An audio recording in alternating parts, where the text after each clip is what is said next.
चलिए आगे बढ़ते हैं और देखते हैं और क्या क्या एप्लीकेशन हो सकते हैं।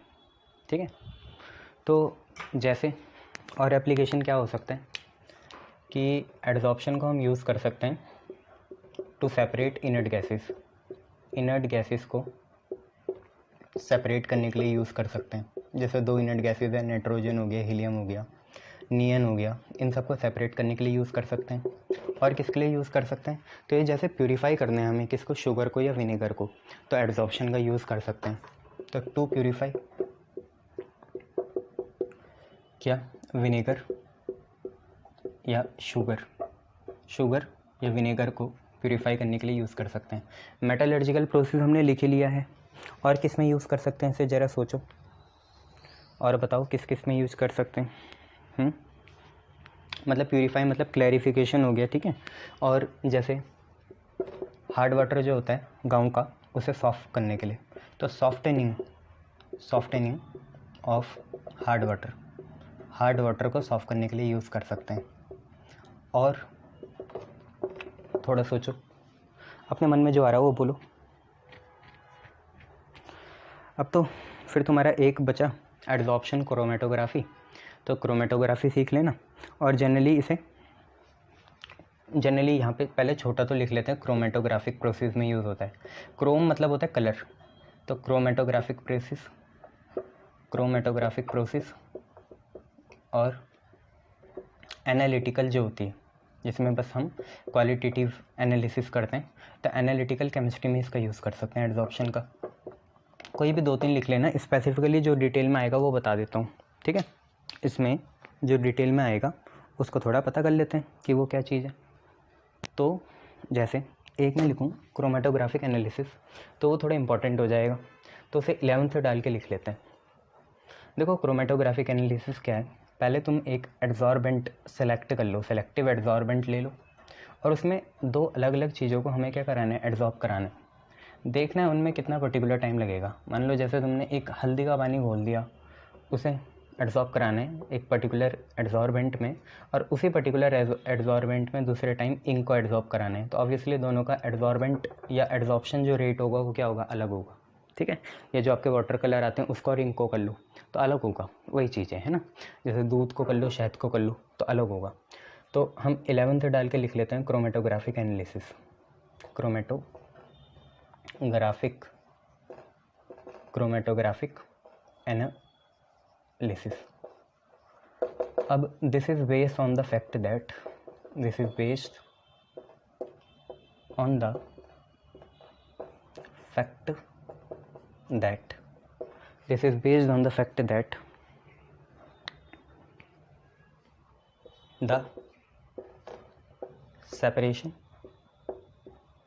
the separation of compound या adsorbate can be done by analyzing their different rate of adsorption on a particular adsorbent। यही मैंने आपको बोला और यही लिख दिया, ऑन अ पर्टिकुलर एडजॉर्बेंट, ये चीज़ है। मतलब मैंने क्या बोला, ये इस फैक्ट पे बेस है, इस टेक्निक, ये जो टेक्निक है इस फैक्ट पे बेस है कि अगर आप 2-3 कंपाउंड ले लो और उसे सेम एडजॉर्बेंट पे एडजॉर्ब कराओ तो उनका जो रेट होगा एडजॉर्प्शन का वो क्या होगा, डिफरेंट होगा, ये चीज़ है, ठीक है। या ये भी लिख सकते हैं, और द कंपाउंड हैव सेलेक्टिव मतलब पर्टिकुलर, सेलेक्टिव एडजॉर्प्शन मतलब रेट ऑफ एडजॉर्प्शन ही है ना, selective adsorption on the adsorbent surface, ये क्लियर, शाबाश, ये। अच्छा, इसके बाद है gas mask for mine workers, वो 12th है, बहुत इंपॉर्टेंट है, पूछा जाता है तुमसे, ये 11th इसलिए डिटेल में कराए। और है gas mask for mine workers, gas mask for mine workers. देखो माइन वर्कर्स तुम्हें पता है हजार्डस कंडीशन में काम करते हैं, कितनी ज़्यादा नीचे हार्मफुल गैसेज होती हैं, ठीक है। तो in the mines, inside the mines there are harmful gases, there are harmful gases inside the mines या उसका सराउंडिंग जो रीजन है वहाँ हार्मफुल गैसेज हो सकते हैं, जैसे नाइट्रस ऑक्साइड हो सकती है, SO2 हो सकती है, SO3 हो सकती है, CO2 हो सकती है, ऐसे एक्सेट्रा बहुत सारी क्या होती है हार्मफुल गैसेज होती हैं माइंस के अंदर, ठीक है। The workers could inhale them, worker इन्हें इनहेल करेंगे ही, कर सकते हैं, और करेंगे ही उनके बस में थोड़ी है, काम तो करना है, पैसे कमाने, बच्चे गुजारने, है ना, बच्चों को गुजारा तो करना ही है, इसलिए could inhale them and may face serious disease, और उनको सीरियस डिजीज़ हो सकती है। देयरफॉर दे कैरी मतलब पुट ऑन करना, मुंह में लगाना, है ना। दे कैरी गैस मास्क, वो क्या रखते हैं, गैस मास्क रखते हैं, which only allow filtered unharmful air to inhale. मतलब इसका सिंपल क्या है, गैस मास्क आप लगा लो, तो जैसे बहुत सारी मतलब मिक्सचर ऑफ गैसेज आए, उसमें हार्मफुल भी है और अच्छी भी है, तो जो हार्मफुल गैसेज होंगी वो तो चिपक जाएंगी मास्क में, ऐसे चिपक जाएंगी मास्क में, और अंदर जाएगी फिल्टर्ड आउट, अंदर जाएगी साफ़ गैस, साफ़ हवा, ठीक है। जो भी हार्मफुल है वो ऊपर चिपक जाएगी ऐसे ना, ऊपर सरफेस में। फिर उसे बाद में क्या कर सकते हैं, डिसइंफेक्टाइज कर सकते हैं, है ना। पता ही है आप लोगों को, यूवी रेडिएशन इन सब से उसे डिसइंफेक्टाइज कर सकते हैं मास्क को, है ना, दोबारा पहनने से पहले। ये तो हमने क्या लिखा, हमने ये लिखा कि there are harmful gases inside the mines, NO2, SO2, SO3, CO2 etc. The workers could inhale them and may face serious diseases. साथियों, they carry gas mask which only allow filtered unharmful area gases to inhale, and all the harmful gases adsorb होती है, अंदर नहीं होती, absorb मत लिखना, फिर तो अंदर चल जाएगी, एड्जॉर्ब ऑन द सरफेस, ठीक है। जितनी भी हार्मफुल गैसेस होती हैं वो सरफेस में चिपक जाती हैं। जनरली यहाँ पे एड्जॉर्प्शन के लिए क्या यूज़ करते हैं, तो यहाँ वही यूज़ करते हैं जो लड़कियाँ लोग फेस मास्क के लिए लगाती हैं, एक्टिवेशन या एक्टिवेटेड चारकोल होता है ना, उसको यूज़ करते हैं। एक्टिवेटेड चारकोल आपने भी देखा होगा, एक मास्क आता है काला सा, लगाते हैं उसे फिर उखाड़ते हैं ऐसे, तो वो है एक्टिवेटेड चारकोल यूज़ करते हैं। तो इतने एप्लीकेशन आप लोग देख लेना भैया। अब हम थोड़ी बात कैटलिस्ट की कर लेते हैं। कैटलिस्ट तो बहुत इंपॉर्टेंट है। कैटलिस्ट आपको पता है कैटलिस्ट क्या होते हैं, ऐसे केमिकल सब्सटेंसेस होते हैं जो क्या करते हैं, रिएक्शन में भाग तो नहीं लेते, नहीं रिएक्शन में भाग नहीं लेते। दूसरी बात, ऐसा नहीं है कि कोई रिएक्शन होगी नहीं तो उसे वो स्टार्ट कर दें, नहीं, ये भी वो काम नहीं करते। आप चाह रहे हैं कि CO2 और कोई दूसरा Na रिएक्ट कर जाए, कभी नहीं करेंगे वो, they can't initiate the spontaneous reaction, मतलब नॉन स्पॉन्टेनियस रिएक्शन जो होने ही नहीं वाली है ज़िंदगी में, कभी उसको वो कभी स्टार्ट नहीं कर सकते। कोई रिएक्शन होगी भी तो उसे इनिशिएट नहीं कर सकते। ये हो सकता है कि रिएक्शन पहले से रिएक्शन होने की तमन्ना है, रिएक्शन हो सकती है, बट उसके रेट को वो क्या कर सकते हैं, तो बढ़ा सकते हैं, घटा सकते हैं, कभी वो किसी रिएक्शन को स्टार्ट नहीं कर सकते। दूसरी, अगर कोई रिएक्शन होनी नहीं है नॉन स्पॉन्टेनियस है तो वो स्पॉन्टेनियस उसे नहीं बना सकते, ठीक है, और रिएक्शन में तो वो पार्ट लेते ही नहीं है। ये तो सारी बातें थी कैटलिस्ट की, किसकी, कैटलिस्ट, ठीक है साथियों, बात है कैटलिस्ट की, CATALYST, कैटलिस्ट, लिस्ट यही होगा, LYST, कैटलिस्ट। तो क्या है, they are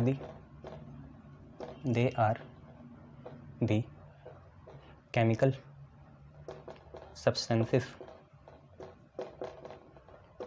that can alter the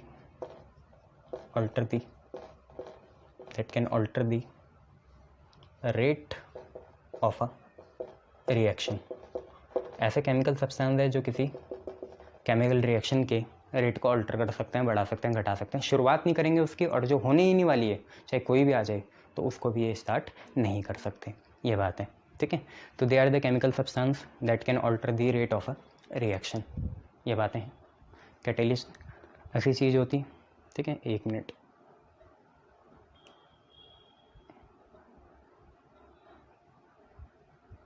हाँ ये ठीक है। They are the chemical substance that can alter the rate of a reaction. आपको ये याद रखना है। साथ में क्या है, इसमें एक और चीज़ पढ़ लो, कैटालिसिस क्या होती है। कैटालिसिस कोई प्रोसेस नहीं है। कैटालिसिस एक तरह का फिनोमिना है जो तब चलेगा जब कोई कैटलिस्ट किसी केमिकल रिएक्शन में पार्ट ले रहा होगा। तो it is the phenomenon in which a catalyst can alter chemical reaction। ये एक ऐसा फिनोमेना है जिसमें कैटलिस्ट अल्टर कर सकता है केमिकल रिएक्शन को, मतलब भाई उसके रेट में फ़र्क डाल सकता है। कैसे करता है working of a catalyst? Working of a catalyst काम कैसे करता है? तो ऑब्वियसली ये क्या करता है यार, एक कॉम्प्लेक्स बना लेता है। किसके साथ? रिएक्टेंट के साथ, ठीक है। कैटलिस्ट एक कॉम्प्लेक्स बनाते हैं रिएक्टेंट के साथ और जो डिकम्पोज होकर प्रोडक्ट देता है। तो देखो जैसे ऐसा है कि मान लो यहाँ कोई रिएक्टेंट है, इसके साथ ये हम पे कैटलिस्ट है। ये क्या बनाता है, ये कोई रिएक्शन नहीं हो रही, ये एक कॉम्प्लेक्स बन गया। ये रहा एक कॉम्प्लेक्स बन गया, जिसके बाद ये कॉम्प्लेक्स डिकम्पोज होगा। ये कॉम्प्लेक्स डिकम्पोज होगा तो रिएक्टेंट का बन जाएगा प्रोडक्ट। और कैटलिस्ट की मान लो स्टेट चेंज हो गई, अब ये ऐसा हो गया, पर कैटलिस्ट वैसे ही है, कंपोजिशन वही है, स्टेट चेंज हो सकती है, सॉलिड से लिक्विड हो सकता है, लिक्विड से गैस हो सकता है, बट काम क्या है, इसके साथ ये कॉम्प्लेक्स बनाएगा रिएक्टेंट के साथ, और जब वो कॉम्प्लेक्स डिकम्पोज होगा तो प्रोडक्ट और कैटलिस्ट मिलेगा। एक ही रिएक्टेंट हो ये ज़रूरी नहीं है, बहुत सारे हो सकते हैं, ठीक है। तो ऐसा है, इसकी वर्किंग कुछ ऐसी है। The catalyst interact with, catalyst जो है इंटरैक्ट करता है। अब फिजिकली करे केमिकली करे वो उसकी बात है ना। तो the catalyst interact with the reactant species, catalyst जो है इंटरैक्ट करता है रिएक्टेंट स्पीशी के साथ, एंड दस फॉर्म्स कॉम्प्लेक्स, एक कॉम्प्लेक्स बनाता है। जैसे कैटलिस्ट रिएक्टेंट स्पीशी के साथ रिएक्ट कर रहा, कॉम्प्लेक्स बनाएगा, which decomposes to give desired product. ऐसा है जैसे सल्फ़र और ऑक्सीजन है, आप SO2 बनवाना चाह रहे हो, वो SO3 बन गया। आप ऑक्सीजन दो एटम को मिला के ऑक्सीजन गैस बनाना चाह रहे थे, वो ओजोन बन गया। तो ये एक डिजायर्ड प्रोडक्ट बनाएगा, है ना। ऐसे नहीं कि जो भी बन रहा, आप करी कैटलिस्ट को इसलिए डाल रहे हो ताकि आपको डिजायर्ड प्रोडक्ट मिले, है ना। तो which decomposes to form desired product, अच्छा प्रोडक्ट बन गया। और कैटलिस्ट का क्या होगा सर, कैटलिस्ट का क्या होगा बाद में, and catalyst is regenerated, catalyst जो है रीजनरेटेड हो जाएगा, दोबारा मिल जाएगा। वैसे ही केमिकल कंपोजिशन को चेंज नहीं होगी, हाँ फिजिकल अप्रोच जो है या अपीयरेंस जो है वो चेंज हो सकती है ना। तो कैटलिस्ट इज रीजनरेटेड। तो समझ में आया क्या लिखा? The catalyst interact with the reactant species या species and does form complex which decomposes to form desired product and catalyst is regenerated. ये बात है, ठीक है, वेरी गुड।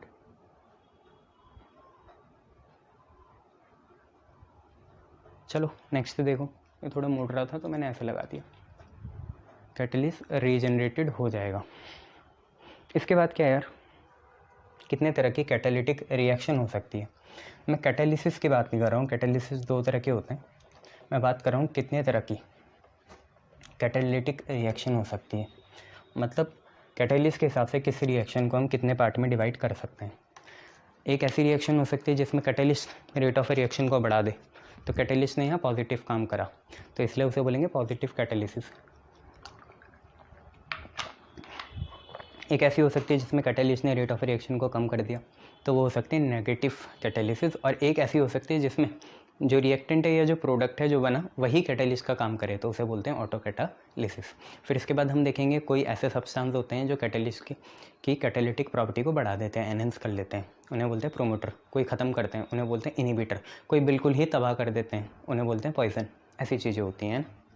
फिर हम बायो कैटालिस्ट या एंजाइम के बारे में बात करेंगे। तो अभी तो हमें पढ़ना है types of catalytic reactions. Types of catalytic reactions. Catalytic reactions कितने तरह की हो सकती हैं? तो पहला है पॉजिटिव कैटालिटिक रिएक्शन या पॉजिटिव कैटालिसिस, आप ये लिख सकते हो। तो पॉजिटिव कैटालिटिक रिएक्शन यह है। कैटालिटिक रिएक्शन अगर अच्छा नहीं लग रहा तो कैटालिसिस लिख लो। इसमें क्या होगा? In which catalyst increases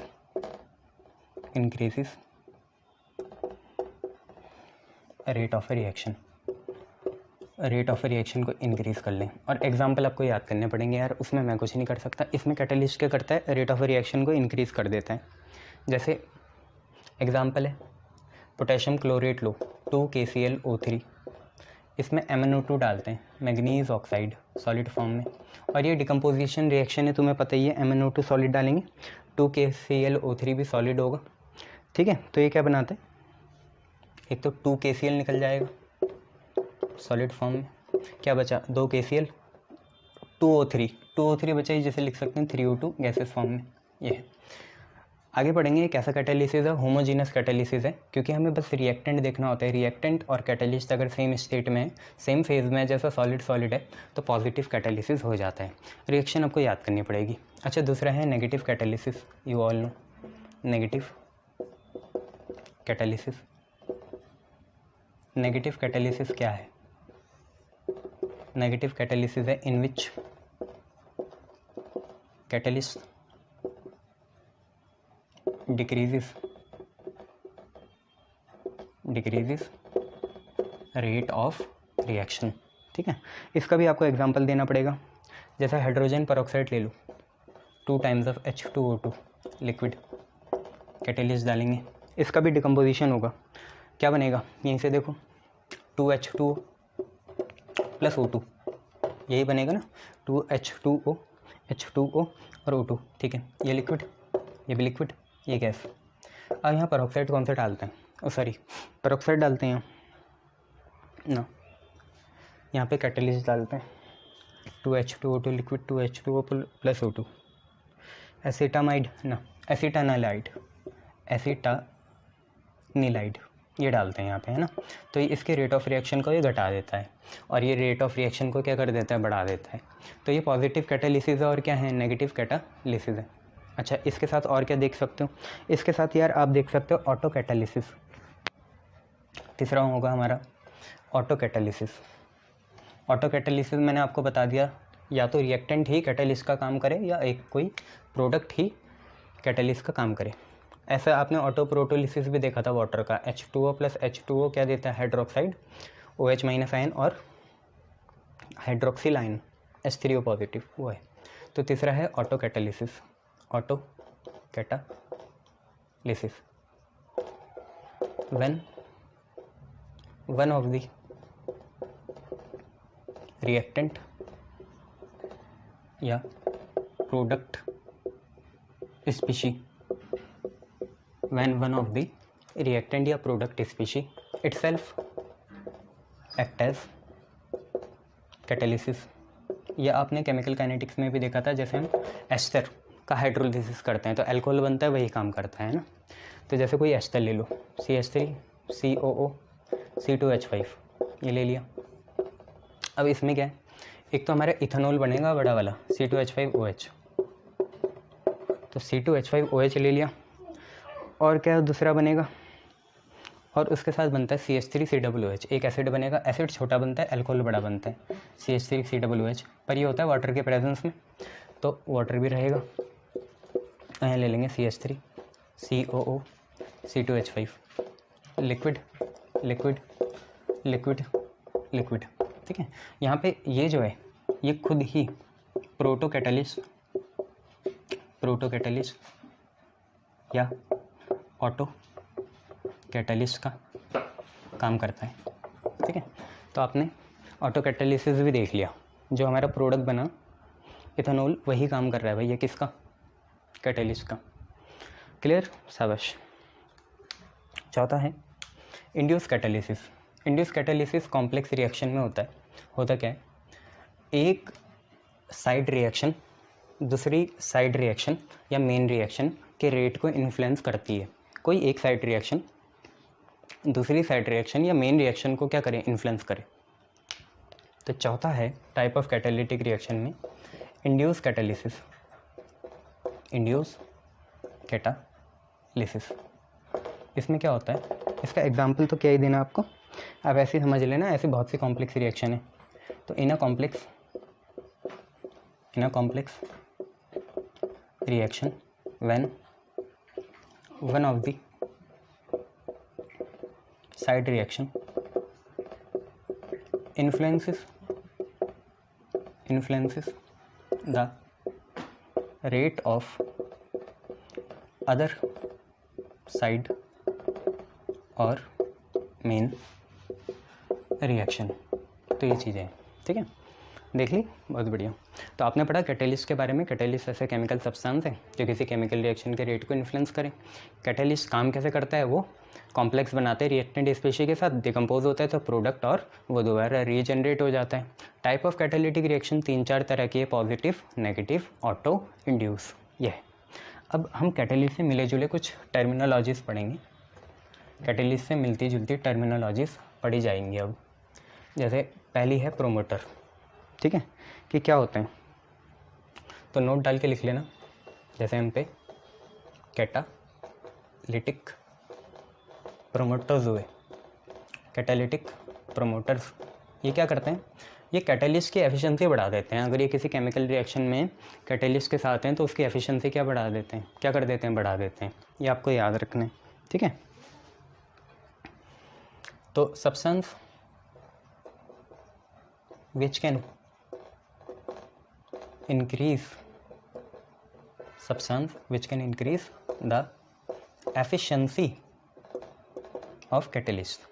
substance which can increase the efficiency of catalyst, ये चीज़ें होती हैं। अच्छा, मैं अगर इन्हें बोलूँ कि ये कैटलिस्ट के भी कैटलिस्ट हैं तो कहना गलत नहीं होगा। कैटलिस्ट खुद क्या करता है केमिकल रिएक्शन के लिए, उसकी एफिशिएंसी बढ़ा देता है, मतलब उसका रेट बढ़ा देता है। और ये खुद क्या करते हैं, ये कैटलिस्ट का भी एफिशिएंसी या रेट बढ़ा देते हैं, रेट ऑफ सिलेक्टिविटी एक्टिविटी बढ़ा देते हैं। ठीक है, मतलब they can increase the activity and selectivity of the catalyst, ये बात है। तो they are catalyst for catalyst. Catalyst के लिए भी किसका काम करते हैं, कैटलिस्ट का। तो they are catalyst for the catalyst, they are catalyst for catalyst. ठीक है साथियों, उसके बाद दे कैन इंक्रीज द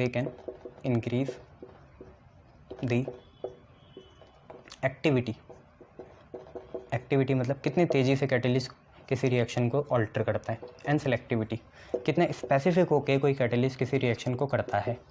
तो एक्टिविटी और सेलेक्टिविटी बढ़ा सकते हैं कैटलिस्ट की। ये जैसे आपने देखा होगा हेबर्स प्रोसेस में मॉलिब्डेनम होता है, वो कर देता है। तो जैसे इसका एग्जांपल है हेबर्स प्रोसेस है, N2+3H2 गिव्स अस 2NH3। तो इसमें फेरस तो हमारा कैटलिस्ट हो गया, फेरस हमारा क्या है, कैटलिस्ट है। और जो मॉलिब्डेनम होता है वो हमारा क्या है, प्रोमोटर है। ठीक है, Cp क्या है, C मतलब कैटलिस्ट, P मतलब प्रोमोटर, पूरा लिखना है ना। तो ऐसे कौन सी प्रोसेस है, हेबर्स प्रोसेस। इसका उल्टा कौन होते हैं, इनहिबिटर। पॉइजन नहीं, पॉइजन तो पूरी तरीके से ख़त्म कर देंगे कैटलिस्ट को, इनहिबिटर। ठीक है, तो इनहिबिटर क्या होता है, वो इसकी एक्टिविटी सेलेक्टिविटी को कम कर देते हैं। पर पहले इसका ना कैटालिटिक प्रोमोटर करते कैसे हैं, रीज़न क्या है भाई। क्या होता है, एक कैटलिस्ट बढ़िया तरीके से कब काम करता है, जब उसमें फ्री वैलेंसी बहुत सारी हो। तो कैटालिटिक प्रोमोटर क्या करते हैं, कैटलिस्ट की सरफेस की फ्री वैलेंसीज बढ़ा देते हैं। फ्री वैलेंसीज जब कैटलिस्ट में बढ़ती है ना, तो रिएक्टेंट उसकी तरफ आकर्षित हो जाता है, लालच में आ जाता है उसके साथ। तो उसके साथ फिर कॉम्प्लेक्स बनाता है और फिर कैटलिस्ट अपनी मनमानी करके प्रोडक्ट दे देता है। ये चीज़ है। तो प्रोमोटर क्या करते हैं, promoters increase the number of free valencies, free valency बहुत इंपॉर्टेंट है, फ्री वैलेंसी बढ़ा देते हैं in the surface of catalyst. Promoters जो हैं वो इंक्रीज कर देते हैं क्या, free valencies in the surface of catalyst, ये आपको याद रखना है। नेक्स्ट क्या है, नेक्स्ट इसमें नोट में है कौन, कैटालिटिक, कैटालिटिक कौन, इनहिबिटर्स, इनहिबिटर्स, पॉइजन अलग चीज़ है, इनहिबिटर अलग चीज़ है। इनहिबिटर बस फ्री वैलेंसी कम कर देते हैं, पॉइजन तो बुरी तरीके से ख़त्म ही कर देते हैं कैटालिस्ट को, ठीक है। तो कैटालिटिक इनहिबिटर मिलते कहाँ हैं, पहली बात तो ये इम्प्योरिटीज़ में प्रेजेंट होते हैं, इम्प्योरिटीज़ के फॉर्म में प्रेजेंट होते हैं, किसके सरफेस में, रिएक्टेंट की। तो दे आर दी इम्प्योरिटीज़, आप समझ पा रहे हो, फ्री वैलेंसी जो है वो रिएक्टेंट को ललचाती है कैटलिस्ट की, पर बीच में अगर इन फ्री वैलेंसी और रिएक्टेंट के बीच में ये इम्प्योरिटीज़ आ जाए इनहिबिटर, तो अच्छे से इंटरलॉकिंग बन नहीं पाएगी, तो दिक्कत आ जाती है, ठीक है। तो they are the impurities present in reactant, they interfere with catalytic action, catalytic action के साथ ही क्या करते हैं, इंटरफेयर करते हैं, ठीक है, और उनकी एफिशिएंसी को क्या कर देते हैं, कम कर देते हैं, ठीक है, एंड दस decrease the efficiency of catalyst. अब कैटलिस्ट की एफिशिएंसी अगर कम हो गई तो अब वो कैसे होंगे, एक्टिव या इनएक्टिव, इनएक्टिव, तो रेंडर देम इनएक्टिव, उन्हें इनएक्टिव बना देते हैं, ये चीज़ है, रेंडर देम इनएक्टिव, ठीक है। तो कैटालिटिक इनहिबिटर क्या है, ये वैसी इम्प्योरिटीज़ हैं जो रिएक्टेंट की सरफेस में मौजूद होगी और ये कैटालिटिक एक्शन के साथ क्या करती है, इंटरफेयर करती है, और फिर उसकी वजह से कैटलिस्ट की एक्टिविटी कम हो जाती है, एफिशिएंसी कम हो जाती है और वो इनएक्टिव हो जाते हैं। तो रीज़न क्या है, रीज़न ये है कि जब ये जैसे ही संपर्क में आते हैं, कांटेक्ट में आते हैं किसके, कैटलिस्ट के, तो उसकी सरफेस की फ्री वैलेंसी को ये रिड्यूस कर देते हैं, ये बात है। तो they reduce the free valencies, they reduce the free valencies on surface of catalyst, catalyst के सरफेस में जो फ्री वैलेंसी है उसको ये क्या कर देते हैं, कम कर देते हैं, ठीक है, ये बात याद रखनी है आपको, शाबाश।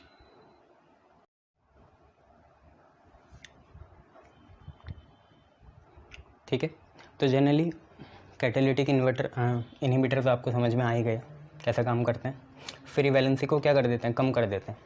जनरली एक बात याद रखना, यहाँ पे नोट लिख लेना कि जितने ज़्यादा क्रैक्स और पीक्स होंगी किसमें, कैटलिस्ट में, उतनी ज़्यादा फ्री वैलेंसी होती है, ठीक है।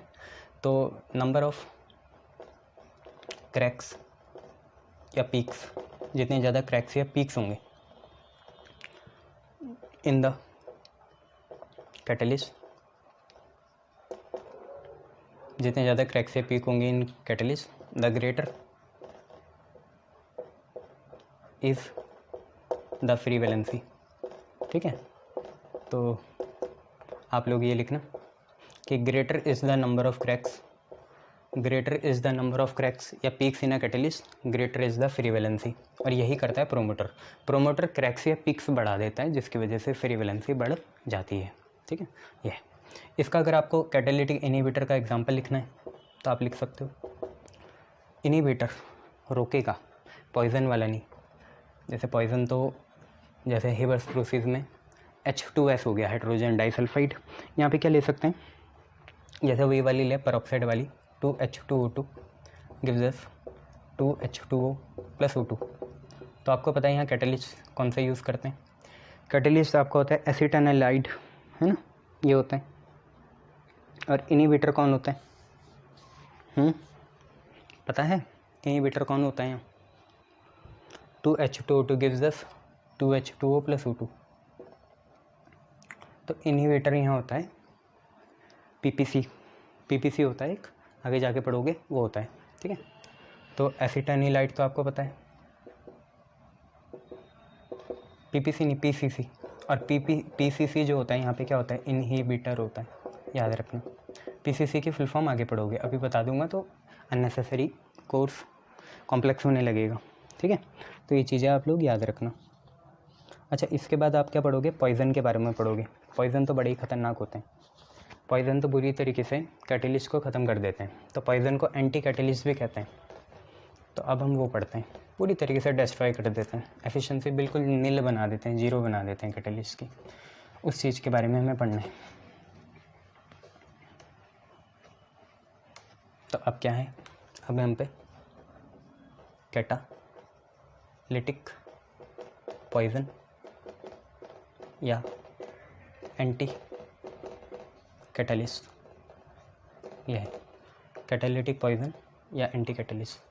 तो ये एक ऐसे केमिकल सब्सटेंस है जो कैटलिस्ट की प्रॉपर्टी बिल्कुल डिस्ट्रॉय कर देते हैं, इनअफेक्टेड बना देते हैं, ठीक है। यह है, तो these are the substance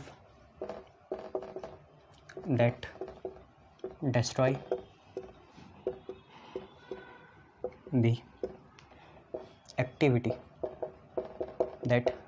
the activity of catalyst। Catalyst की एक्टिविटी को ख़त्म कर देते हैं ये लोग, ठीक है। मेकिंग देम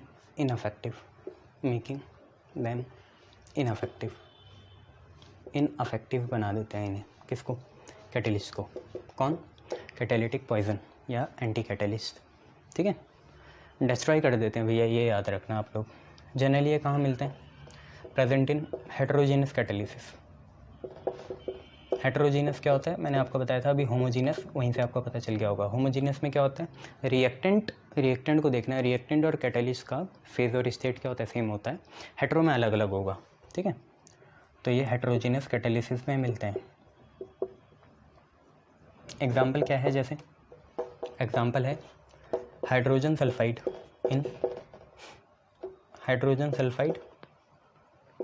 किस पे अटैक करता है, आयरन पे। कौन सी प्रोसेस में, हेबर्स प्रोसेस में, ये याद रखना। और भी हैं बहुत सारे, इनसे काम चला लेंगे। एक और रिएक्शन है, जैसे आपने सुना होगा रोजनमंड रिएक्शन,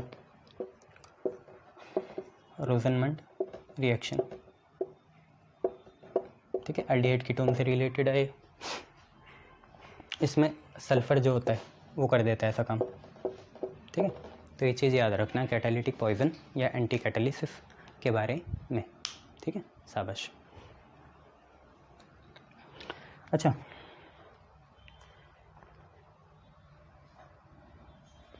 पॉइज़न की कुछ और बातें करें तो पॉइज़न कैसे काम करते हैं। ये भाई चिपक जाते हैं, जहाँ फ्री वैलेंसी होती है ना कैटेलिस्ट के सरफेस में, जैसे फ्री वैलेंसी है, इनमें कौन चिपक जाएंगे, इनमें पॉइज़न आ जाते हैं। पॉइज़न ये किसके सरफेस है, कैटेलिस्ट की। तो फ्री वैलेंसी क्या हो गई, कम हो गई, है ना। अब एक की दुख की फ्री वैलेंसी बची रहेगी, 6 थी, 4 तो इन्होंने ऑक्यूपाई कर ली, किन्होंने, पॉइज़न ने। 4 तो पॉइज़न ने ऑक्यूपाई कर ली, तो ऐसा है। तो होता क्या है, ये लास्ट पॉइंट बना लेना, poison can adsorb on surface of catalyst. Poison जो है एडसॉर्ब हो सकते हैं किस में, on the surface of catalyst, reducing the free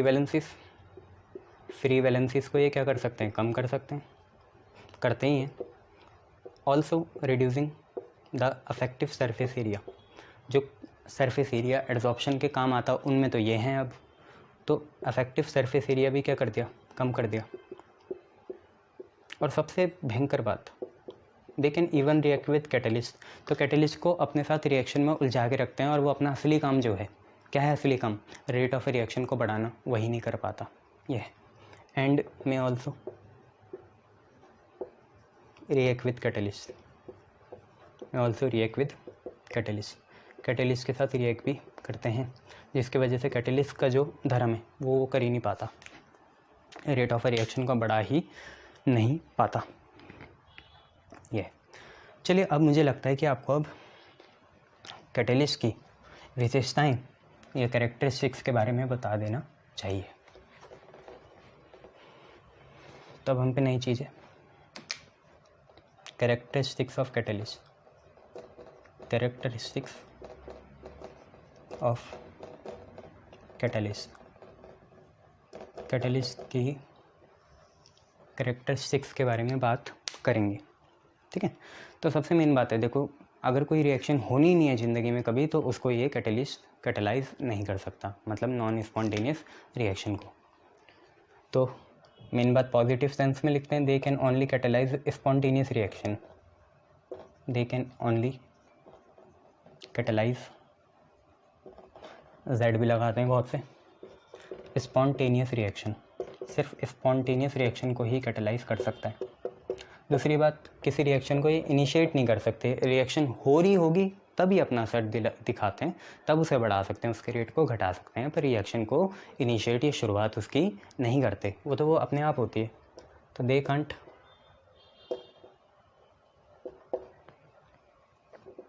initiate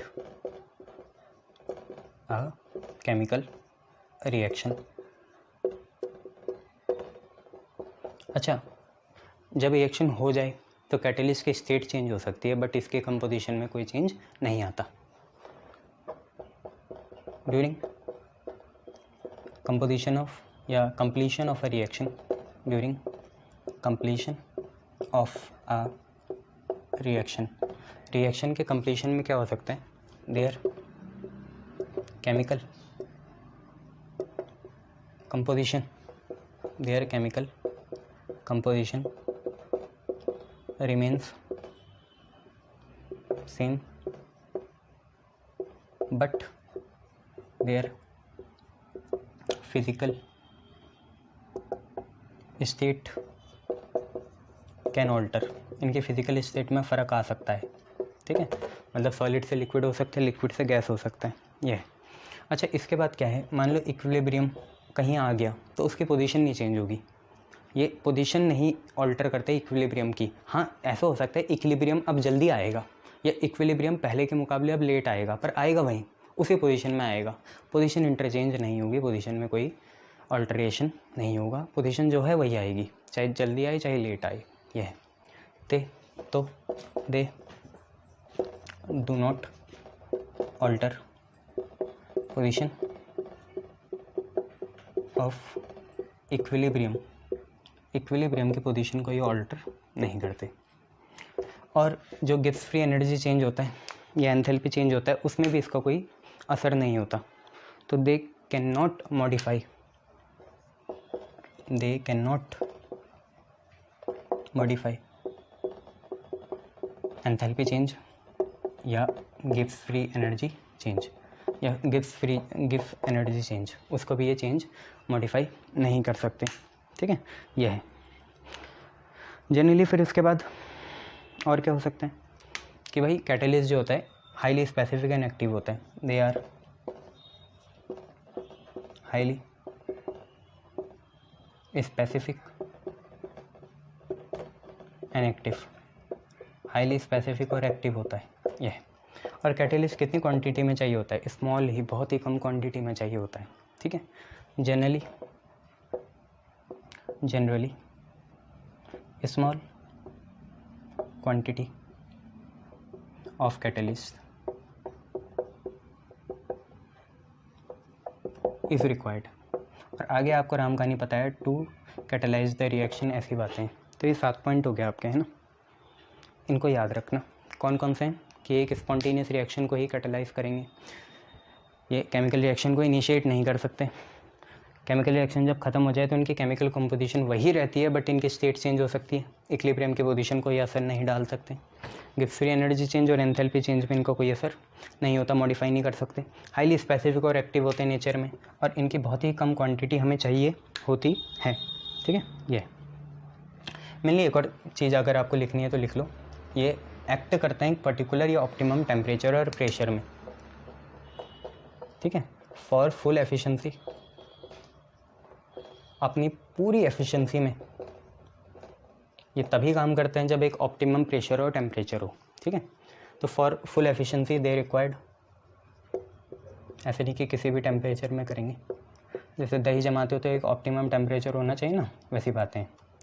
दही भी तो एंजाइम की वजह से ही जमती है ये। तो फॉर सर लैक्टोबैसिलस बैक्टीरिया से जमती है, अच्छा भाई एंजाइम से ही जमती है, ठीक है। For full efficiency they required optimum temperature and pressure, optimum temperature and pressure, ये याद रखना। क्लियर है, बहुत बढ़िया। नेक्स्ट देखो, अब बात करते हैं कैटालिसिस कितने तरह का होता है।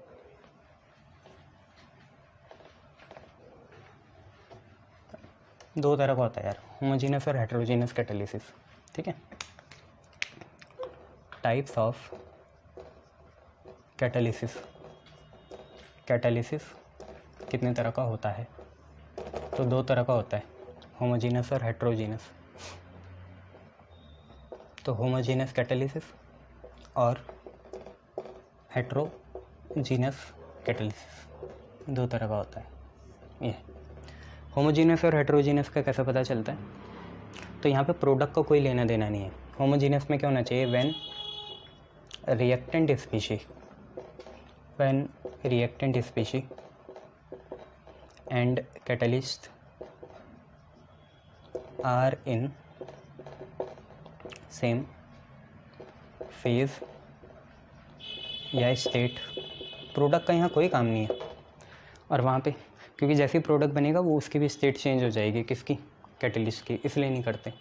यहाँ पे दूसरा है व्हेन रिएक्टेंट स्पीशी या और कैटलिस्ट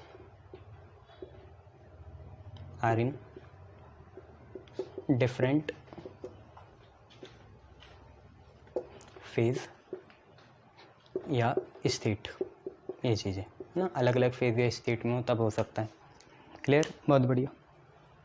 एग्जांपल देख लो यार, जैसे 2SO2 + O2 gives us 2SO3, उसका तो देखना ही नहीं है ना तुम्हें, ठीक है।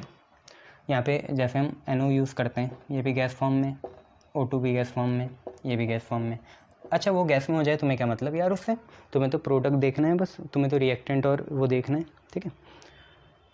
कैटलिस्ट, और जैसे यहाँ हेबर्स प्रोसेस ले ली, N2 + 3H2 gives us 2NH3, तो उससे क्या मतलब है, ये गैस है, ये गैस है। यहाँ आयरन लेंगे, वो कैसा होगा, सॉलिड फेज में होगा। तो ये चीज़ें क्लियर है होमोजीनस और हेटेरोजीनस में। अब जरा मैं इंक भर लूँ फिर आपको पढ़ाता हूँ आगे।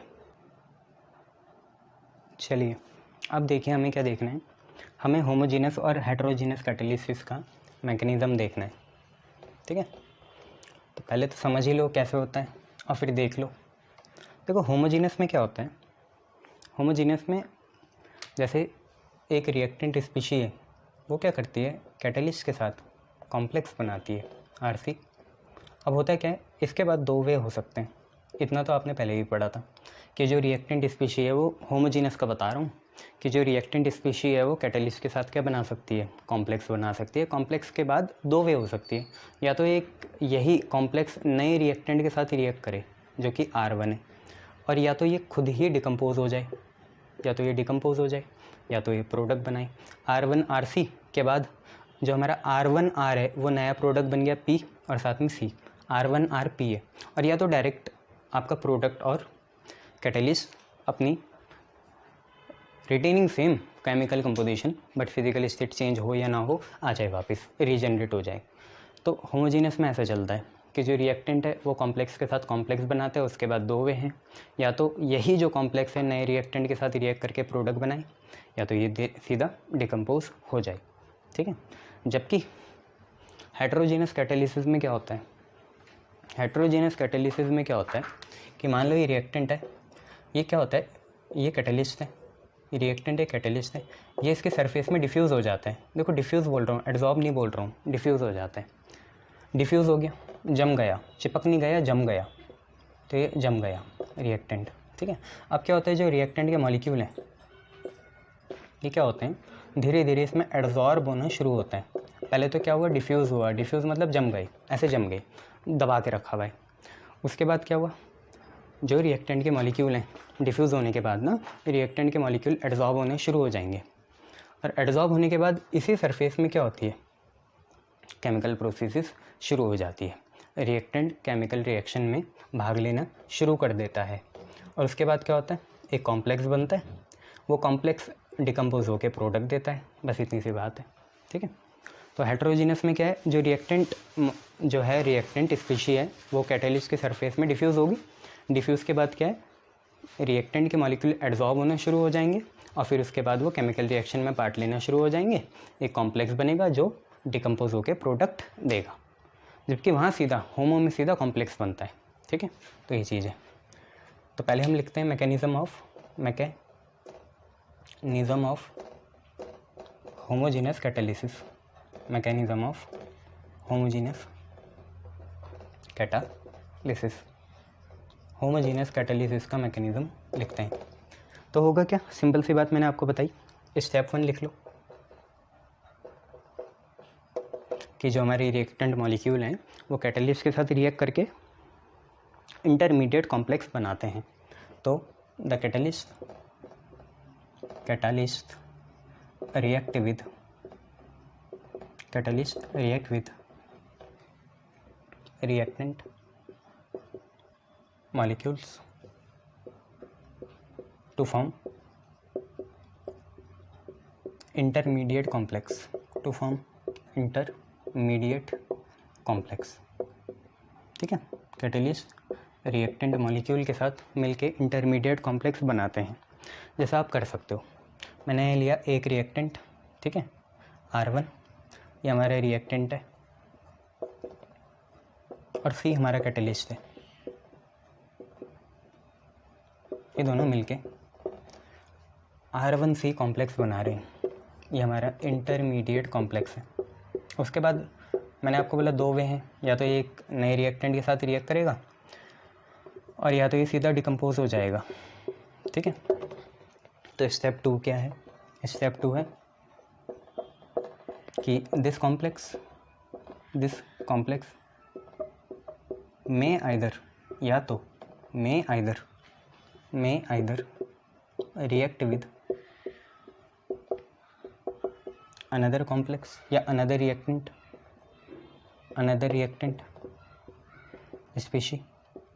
ये जो कॉम्प्लेक्स है, और वो रिएक्टेंट स्पीशी पहले के जैसी भी हो सकती है, अलग भी हो सकती है, ठीक है। तो दिस कॉम्प्लेक्स में इधर react with another reactant species और डिकम्पोज, दोनों ही वे में, चाहे वो दूसरी रिएक्टेंट स्पीशी के साथ रिएक्ट करे या डिकम्पोज हो, प्रोडक्ट ही मिलेगा टू गिव डिजायर्ड प्रोडक्ट। दोनों ही वे में आपको डिजायर्ड प्रोडक्ट मिलेगा, ठीक है। ये जो कॉम्प्लेक्स जो है R1C, या तो ये दूसरी रिएक्टेंट के साथ रिएक्ट करे, है ना, तब भी आपको प्रोडक्ट मिलेगा फाइनली, और या डिकम्पोज हो जाए तब भी प्रोडक्ट मिलेगा। तो दोनों को दिखा देते हैं यहाँ पे, है ना। पहले क्या है, R1C R2 के साथ रिएक्ट कर रहा है और आपको प्रोडक्ट मिल रहा है P, और कॉम्प्लेक्स जो आपका कैटेलिस्ट है वो मिल गया। या तो क्या है, ये सीधा R1C डिकम्पोज कर गया, तो आपको मिला प्रोडक्ट प्लस C। अब ये PP अलग भी हो सकते हैं, सेम भी हो सकते हैं, आपको जो भी बात है वो समझ गए होंगे, ठीक है। ये क्लियर, शाबाश। ये तो मैकेनिज़्म था किसका, होमोजीनस कैटालिसिस का। अब देख लो हेट्रोजीनस कैटालिसिस का मैकेनिज़्म। सबसे पहले डिफ्यूजन होगा, एड्जॉर्प्शन होगा, देन सरफेस में ही कैटालिस्ट की रिएक्शन होगी और डिकम्पोजिंग फॉर्म में प्रोडक्ट मिल जाएगा। तो मैकेनिज़्म ऑफ हेट्रोजीनस कैटालिसिस, ठीक है। तो क्या है, पहले स्टेप 1 है द रिएक्टेंट स्पीशी। बच्चों डिकम्पोज नहीं होगी ना एड्जॉर्ब होगी, पहले डिफ्यूज़ होगी, जम गई, diffuse on the catalyst surface. जो हमारी रिएक्टेंट स्पीशी है वो क्या हुआ, डिफ्यूज़ हो गई, कहाँ, कैटेलिस्ट सरफेस में। स्टेप 2 क्या है, स्टेप 2 है नाउ रिएक्टेंट मॉलिक्यूल्स, जो रिएक्टेंट मॉलिक्यूल्स हैं अब जाके वो एड्जॉर्ब होना शुरू होंगे, गेट्स एड्जॉर्ब जो रिएक्टेंट मॉलिक्यूल हैं अब वो क्या हो जाएंगे, एड्जॉर्ब हो जाएंगे and can take part in chemical reaction, ठीक है, get adsorb on surface of catalyst, ठीक है, कैटलिस्ट सॉलिड होना चाहिए भैया, है ना। Now can take